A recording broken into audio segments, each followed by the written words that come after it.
Hello, everyone. This is Waterman Media. I am Grady Edwards, and I am excited to bring you day one recap of Doing the Ditch. We have Captain Greg Parker here via phone line. Captain Greg and Captain Jeff took off this morning and made it all the way to Coinjock Marina, and we're thankful that the trip is finally underway, and we're thankful that certainly that Captain Greg can take a couple moments to recap us about his adventures today. Captain Greg, we're finally got that 27-footer in the water, finally in the water. Tell us a little bit about what today brought, and I got to imagine it was just exciting being out there.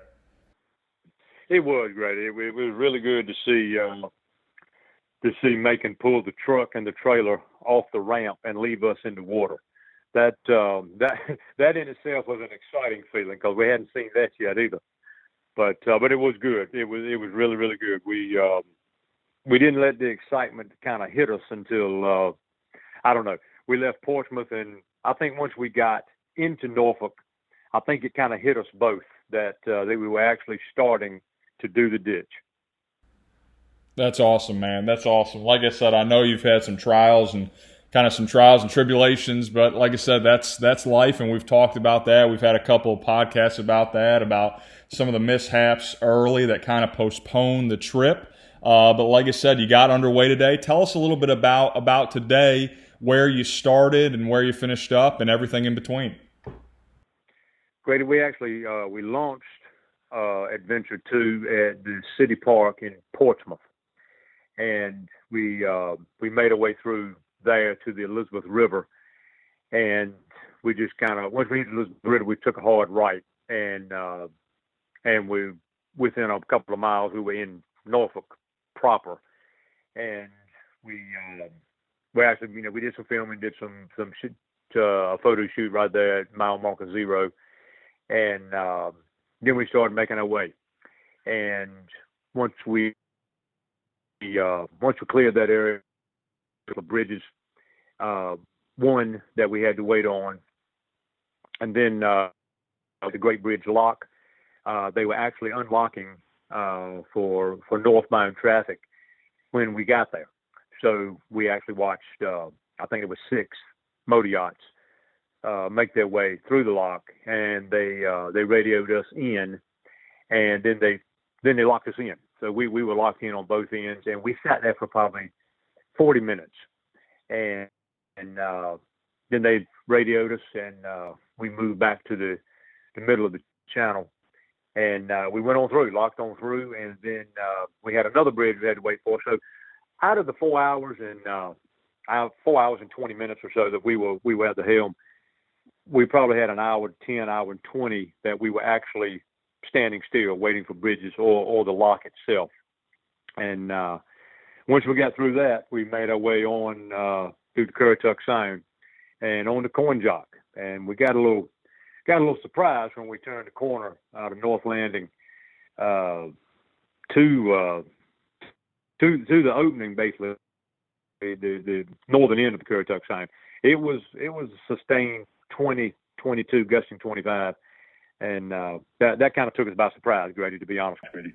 Yeah, I can imagine. And I know, like I said, part of the issues that you had were mechanical and boat issues that kind of delayed the trip. How did the boat handle in those conditions that, to like you said, were a little bit, maybe a little bit more sporty than you thought initially when you looked at the weather report? I have to be perfectly honest. The boat handled it. We kind of limped the front end, not knowing how she was going to react. We didn't know if we could get the nose up and get her like we wanted her to take the brunt of it underneath. But I can't give her enough compliments. The Jarvis family down at Four Sons Marine, I have to be honest with you, I can't wait to talk to John and tell him how his boat did, because it performed. There was no question about it. And once we kind of, like I said, we limped into the, how fast could we run, the weight and the length was definitely in our favor. I would not have attempted this on anything less than its 27, but I'm very pleased to say we could run at full cruise, even in those conditions. Very cool, very cool. And like I said, I mean, the weather is certainly in our earlier podcast. You talked how weather pretty much determines everything you do out there. It had to be hot out there today. I was like I said, I'm located on the Outer Banks, and it was smoking on the Outer Banks. I mean, upwards of about right up there toward 90 degrees. How'd you guys manage the heat? And was the heat manageable as you were kind of coming through, or do you guys have to be conscious of the heat? Because I know everybody thinks of thunderstorms, heavy wind, and things like that, but the sun and the sun beating down on you, that's got to get to you at some point. Were you guys kind of cognizant of that as you were making your way through this trip? Well, there's no question. We applied a ton of sunscreen before we even left the ramp, and as the wind picked up, obviously, as the day went on, the wind picked up. Obviously, you're putting on more sunscreen and whatnot. You're drying out so fast. But the bimini, we've got an 8-foot bimini on this, and we finally had to put that up. Sitting in the lock and sitting perfectly still, it got even more warm than you would think, because you weren't stirring any breeze. But it got really, really hot out there. You're right. It was smoking. It was smoking south of Norfolk too. I can promise you, Outer Banks didn't have the market cornered on that today. Gotcha.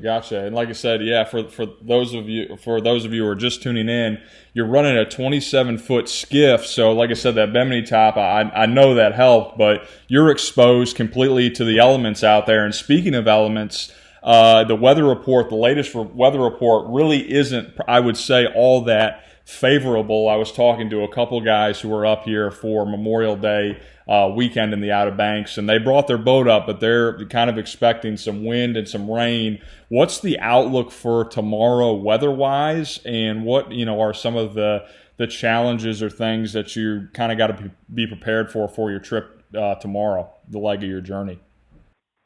Grady, we're actually in the Outer Banks, as we talked about on an earlier podcast. His family has opened their home to us, to call it home tonight, and it's blowing. They have a wind gauge here, and it's blowing 23 right now, and it's supposed to pick up during the night. And it's thunderstorms. This front's coming. There's no question about it, and it's supposed to pick up sometime mid-morning. Tomorrow is supposed to start laying down. I don't know. We were going to try to get an early departure, but it's forecast to be blowing 25, gusting 35 at 5, 6, 7 tomorrow. So we're going to give it the benefit of the doubt. We're not going to thumb our nose at the forecast and what was predicted today. The timing of the winds picking up were spot on with the forecast. So we're going to take their word for it, and I think we're going to try to get in the water about 9, but it's still going to be kind of chunked up for the Albemarle sign. So yeah, that's without question. Tomorrow's our longest day of the whole trip, and it's also call it treacherous, call it what you will, as far as bodies of water that will transition through and how the Albemarle sign can react.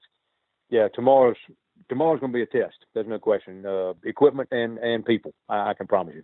Sure, and I'll let the viewers in. We talked a little bit about before this phone call, and I know you said that once you get tomorrow behind you, you'll feel a heck of a lot better, and tomorrow certainly presents quite a few challenges, but we'll be with you every step of the way. The one good thing, Greg, is I'm certainly not going to get wet because I'll be, like I said, I'll be inland, and I'll be in the house with a cup of coffee while you're going through the Albemarle Sound.